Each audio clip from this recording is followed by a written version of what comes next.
Hello दोस्तों, कैसे हैं आप लोग। मैं मुकेश तिवारी एक बार फिर से आपका स्वागत करता हूं अपने यूट्यूब चैनल ड्रीम पुलिस पे। और आज मैं आप लोगों के लिए जियोग्राफी में वर्षा चैप्टर लेकर आया हूं। वर्ल्ड जियोग्राफी वर्षा आज हम लोग देखेंगे कैसे वर्षा, आप लोगों ने अभी तक देखा है वर्षा होती है, लेकिन वो वर्षा होती कैसे है, वो कितने प्रकार की होती है। तो बहुत ही अच्छा चीज आज हम इसमें समझाएंगे आपको। तो पहले तो आप लोग अगर हमारे इस चैनल को सब्सक्राइब नहीं किए तो सबसे पहले सब्सक्राइब कर लीजिए, लाइक करिए और अपने दोस्तों को सब में शेयर कीजिए, ताकि हमारे वीडियोस आपके पास फटाफट पहुंचे और आप फटाफट हमारे इस घर बैठे, इस लॉकडाउन, इस कोरोना महामारी के दौर में घर बैठे अपनी तैयारी एक अच्छी दिशा में पूर्ण कर सकें। ठीक है, तो आइए हम देखते हैं वर्षा। तो सबसे पहले मैं आपको ये बता दूं कि वर्षा होती क्या है। तो वर्षा जो है वो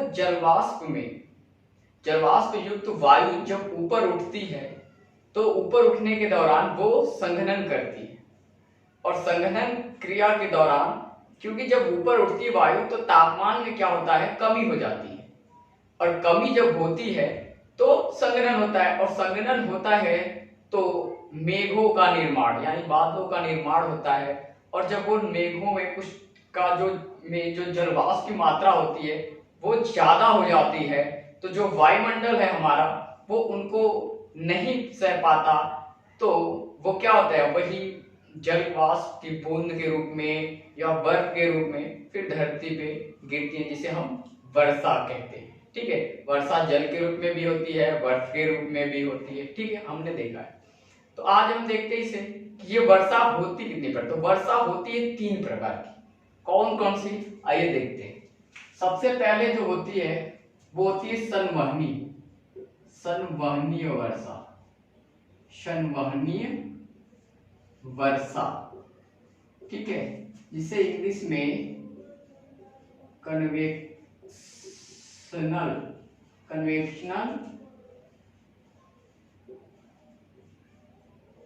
रेनफॉल कहते हैं। ठीक है, कन्वेक्शनल रेनफॉल। दूसरी होती है पर्वतीय वर्षा। पर्वतीय वर्षा, जिसे इंग्लिश में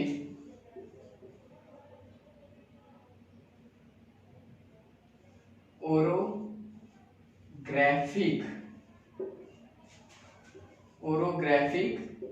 रेनफॉल कहते हैं। ठीक है, और जो हमारी तीसरी होती है वो होती है चक्रवातीय वर्षा। चक्रवाती वर्षा, चक्रवाती वर्षा साइक्लोनिक, इंग्लिश में जिसे साइक्लोनिक रेनफॉल कहते हैं। ठीक है, तो ये हमारी 3 प्रकार की वर्षा होती है, संवहनी वर्षा, कन्वेक्शनल रेनफॉल, पर्वतीय वर्षा, ओरोग्राफिक रेनफॉल, और चक्रवाती वर्षा, साइक्लोनिक रेनफॉल। जिसमें से मैंने पिछले वीडियो में आप लोग को चक्रवाती वर्षा के बारे में बता दिया है, और उसे इसलिए पहले मैं बता दिया था ताकि अभी आपको बताए हाल ही में हमारे यहाँ बंगाल उड़ीसा में एक चक्रवात अम्फान आया। ठीक है, जो कि बहुत ही विनाशकारी साबित हुआ, काफी तबाही मची, काफी बंगाल में मकान गिर गए, बह गए, और पेड़ पौधे मतलब बहुत क्षति पहुंचाया। ठीक है, जिससे लोगों के जीवन अस्त व्यस्त हो गया है। तो हम भगवान से प्रे करेंगे कि जल्द से जल्द उनकी स्थिति सामान्य हो जाए और सब लोग फिर पहले की तरह अच्छे हो जाएं। ठीक है, तो देखिए, इसलिए मैंने चक्रवाती वर्षा को आपको बता दिया था। आज हम यहाँ पे ये 2 समझेंगे, संवहनी वर्षा और पर्वतीय वर्षा। ठीक है, तो सबसे पहले हम देखते हैं आपका संवहनीय वर्षा। सबसे पहले हम देखते हैं संवहनीय वर्षा। संवहनीय वर्षा क्या होती है, आइए देखते हैं। जब पृथ्वी के सतह का तापमान, ठीक है, गर्म होता है, जब पृथ्वी के सतह का तापमान, सूर्य तापमान बढ़ता है और ये गर्म होता है, तो यहाँ पे चलने वाली जो वायु पवन है वो गर्म होने के कारण ऊपर उठती है, और ऊपर उठने के दौरान ये संवहनीय धाराओं का निर्माण करती है। फिर कुछ ऊंचाई पर अधिक ऊंचाई पे आने के बाद ये क्या होती है, ये संतृप्त हो जाती है, संतृप्त हो जाती हैं और संघनन करने लगती है। संतृप्त होकर संघनन के दौरान यहाँ पे काले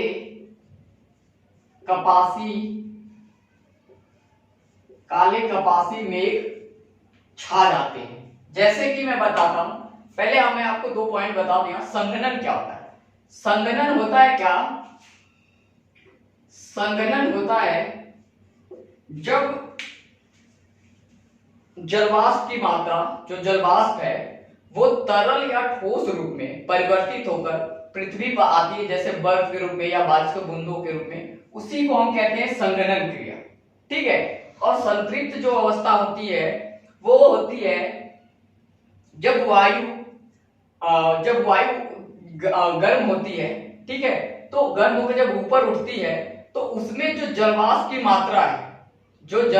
मात्रा है, जब बराबर हो जाती है, जब गर्म वायु में जलवाष्प की मात्रा ज्यादा हो जाती है तो उसी अवस्था को हम कहते हैं संतृप्त अवस्था। मतलब जो गर्म वायु उसमें जलवाष्प की मात्रा बढ़ जाती है तो वही संतृप्त अवस्था होती है। और जलवाष्प मात्रा बढ़ने के बाद ही क्या होता है, संघनन क्रिया होती है। और संघनन क्रिया होती है तो ये संघनन के दौरान जो बारिश की बूंदों के रूप में या बर्फ के रूप में टूटने लगते हैं और वो परिवर्तित होकर के फिर वही हमारे जमीन पे क्या करते हैं, वर्षा कराते हैं, फिर वही वर्षा कराते हैं। इसी को हम कहते हैं संवहनीय वर्षा।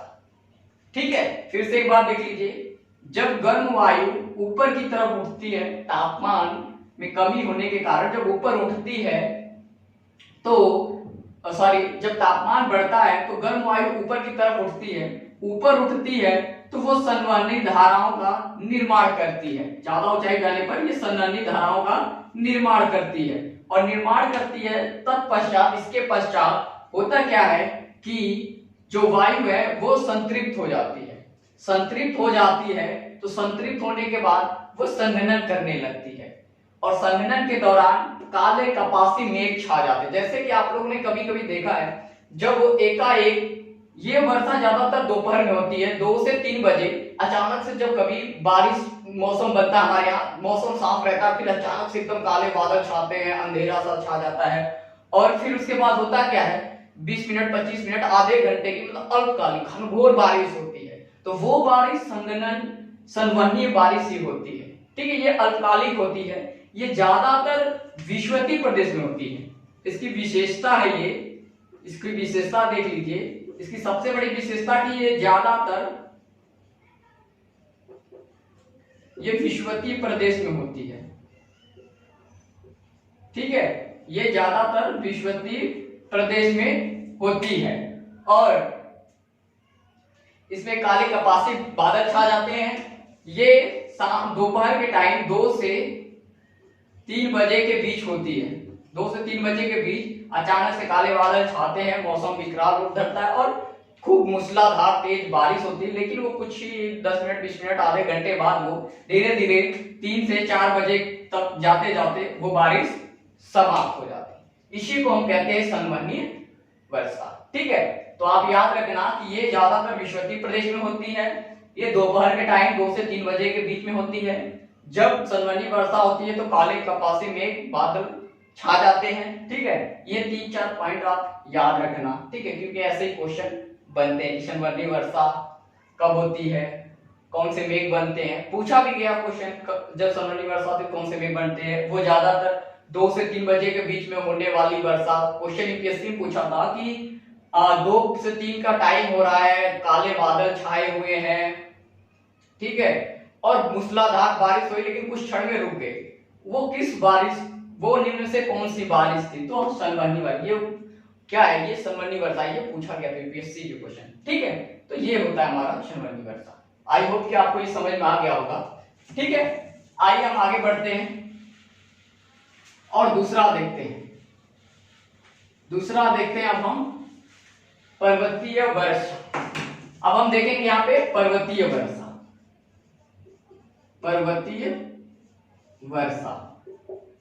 पर्वतीय वर्षा क्या होती है कि जब ये कोई पर्वत है, ठीक है। तो जब कोई वायु गर्म अवस्था में होती है, जलवाष्प पे भरी होती है, तो वो पर्वत गर्म होती है, वायु तो ऊपर उठती है, तो वो पर्वत की ढलानों के सहारे ऊपर की तरफ उठती है, ऊपर की तरफ उठती है। थोड़ा ऊंचाई पे आने के कारण ये वायु रुद्रोष्म प्रक्रिया के दौरान ये यहीं पे क्या हो जाती है, संतृप्त हो जाती है। ये यहीं पे संतृप्त हो जाती है, मतलब इसमें जलवाष्प की मात्रा बढ़ जाती है और ये यहीं पे संतृप्त हो जाती है। मैंने अभी बताया था आपको, संतृप्त हो जाती है। संतृप्त होने के बाद ये क्या करने लगती है, यहीं पे ये संघनन क्रिया प्रारंभ कर देती है। संघनन प्रक्रिया प्रारंभ होने के बाद क्या होता है, पर्वत के इस ढाल पे खूब मूसलाधार वर्षा होती है, खूब मूसलाधार वर्षा होती है। इसी रूप को हम पर्वतीय वर्षा कहते हैं, ठीक है। एक बार फिर से देखिए, जब गर्म वायु किसी पर्वत के ढाल के सहारे ऊपर की तरफ चढ़ती है तो रुद्धोष्म प्रक्रिया के कारण गर्म वायु संतृप्त हो जाती है। संतृप्त होते क्यों, देखिए एक चीज ध्यान दीजिए कि जब वायु पहाड़ ढलान के सहारे चढ़ती है तो जितना ऊंचा जाएगी इसमें ठंड इतना ही ज्यादा ये ठंडी होती जाएगी। तो सीधी सी बात है, तो ज्यादा ठंडी होगी तो वायु में होगा क्या, वर्षा की मात्रा या जलवाष्प की मात्रा बढ़ जाएगी। फिर होता क्या है कि तापमान घटता है, क्योंकि जब बारिश होती है तो तापमान उस अवस्था में घटता ही है। बादल मौसम क्या होता है, ठंडा होने लगता है ना। तो जब ये ऊपर चढ़ती तब गर्म अवस्था में, जैसे जैसे ऊपर चढ़ती है ठंडी होती जाती है और ऊपर आकर के थोड़ा ऊंचाई पे आकर के रुद्धोष्म प्रक्रिया कारण ये संतृप्त होती है। संतृप्त होती है, तापमान घट जाता है, जिसके वजह से संतृप्त होती है और संतृप्त होने के दौरान ये संघनन क्रिया करती है, मतलब ये बारिश के बूंदों के रूप में बदल जाती है, तरल अवस्था ठोस अवस्था में बदलती है। उसके बाद इसी से खूब पर्वत के ढाल के साइड, जिस ढाल साइड ये चढ़ती है, खूब घनघोर वर्षा होती है, उसी को हम कहते हैं पर्वतीय वर्षा, ठीक है। आइए इसमें 2-3 पॉइंट हम देखेंगे।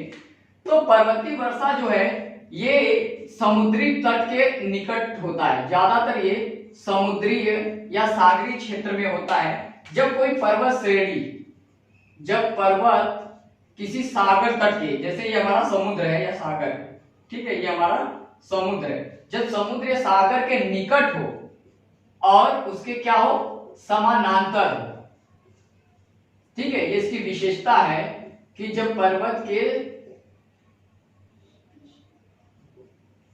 ये याद रखिएगा ये पॉइंट, ऐसे ही क्वेश्चन है कि जब पर्वत किसी समुद्र के समानांतर या निकट हो, इसकी ये अवस्था होती है, तब पर्वतीय वर्षा की अवस्था है, ठीक है। पर्वतों के निकट या समानांतर पर्वत समुद्र के, ठीक है, तो इसमें क्या होता है, वर्षा होती है, यही पर्वतीय वर्षा होती है। और देखिए दूसरी बात, जब ये पर्वत के दूसरे ढाल की तरफ आगे बढ़ती है तो तापमान में वृद्धि होती है।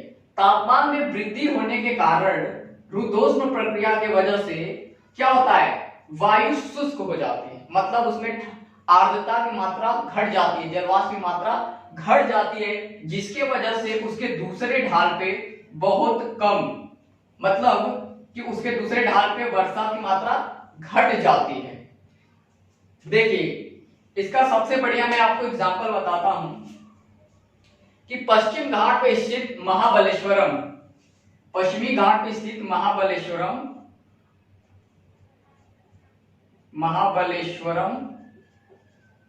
ठीक है, पश्चिमी घाट पे स्थित महाबलेश्वरम की तरफ पर्वतीय वर्षा खूब घनघोर होती है, लेकिन उसी से थोड़ा दूरी पे स्थित पुणे है, वहां पे वर्षा मात्र 70 सेमी होती है और महाबलेश्वरम में वर्षा 600 सेमी होती है।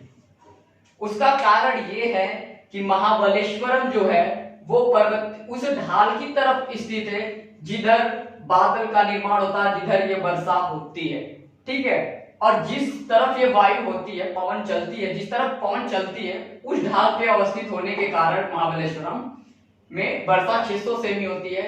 और जिस तरह पवन उतरती है जाकर के उधर पूरे स्थित होने के कारण वहां सिर्फ 70 सेमी वर्षा होती है, क्योंकि इधर आते वक्त वायु शुष्क और कम आर्द्र होती है, जलवाष्प की मात्रा उसमें बहुत कम हो जाती है, जिसकी वजह से इधर कम वर्षा होती है। जिस साइड वर्षा बहुत ज्यादा होती है उसे हम कहते हैं पवनाभिमुख क्षेत्र, उसे हम पवनाभिमुख क्षेत्र कहते हैं। ठीक है, आप यहाँ पे देख लीजिए, जिस पवन के मतलब पर्वत के जिस ढाल पे वायु चढ़ती है, जिस ढाल पे ज्यादा वर्षा होती है, उसे हम पवनाभिमुख क्षेत्र कहते हैं, पवनाभिमुख क्षेत्र कहते हैं। ठीक है, तो जो महाबलेश्वरम है ये पवनाभिमुख क्षेत्र पे स्थित है, इसी वजह से यहाँ 600 सेमी वर्षा होती है। और जो पुणे है वो पवन विमुख क्षेत्र पे है। ठीक है, जिधर वर्षा 60 सेमी होती है उसे पवन विमुख या छायांकित क्षेत्र कहते हैं, या छाया क्षेत्र भी कहते हैं, मतलब छायांकित क्षेत्र भी कहते हैं, और पूरे उसी क्षेत्र में स्थित है। मतलब कि महाबलेश्वरम पवनाभिमुख क्षेत्र में है और पूरे पवन विमुख क्षेत्र में है। महाबलेश्वरम में वर्षा 600 सेमी होती है, लेकिन वहीं से 20 से 30 किलोमीटर दूर स्थित पुणे में मात्र 70 सेमी होती है। उसका कारण ये है कि जो पर्वत की जो वर्षा होती है, जहां से वायु गर्म होकर चढ़ती है, उस साइड में महाबलेश्वरम स्थित है, लेकिन जिधर वायु उतरती है दूसरे ढाल पे, उस ढाल पे पुणे स्थित है, जिधर वर्षा कम होती है। ठीक है, तो ये हमारा होता है पर्वतीय वर्षा। मैं एक बार फिर से बता देता हूं कि जब कोई पर्वत किसी समुद्र के निकट और समांतर होता है, तो उसके एक ढाल पे, जो समुद्र के समांतर ढाल है, उधर वायु गर्म होती है, गर्म होकर ऊपर की तरफ ढाल के सहारे चढ़ती है। तो ऊपर चढ़ते वक्त वो जितना ऊंचाई चढ़ती है उतनी ठंडी होती है, तो रुद्धोष्म प्रक्रिया के कारण वो संतृप्त हो जाती है। संतृप्त होने के दौरान वो संघनन करती है, और संघनन के दौरान बारिश होती है, संघनन के बाद ही बारिश होती है, उसे हम पर्वतीय वर्षा कहते हैं। जिस ढाल पे वर्षा ये होती है उसे हम पवनाभिमुख क्षेत्र कहते हैं, जिसमें तकरीबन 600 सेमी तक वर्षा होती है। और उसके दूसरे अपोजिट वाले ढाल पे पवन उतरती है, जब उतरती है तो तापमान में वृद्धि हो जाती है, जिसके वजह से वायु शुष्क और हल्की पड़ जाती है, जिसके वजह से क्या होता है, उधर वर्षा मात्र 70 सेमी होती है। उस क्षेत्र को हम पवन विमुख क्षेत्र कहते हैं।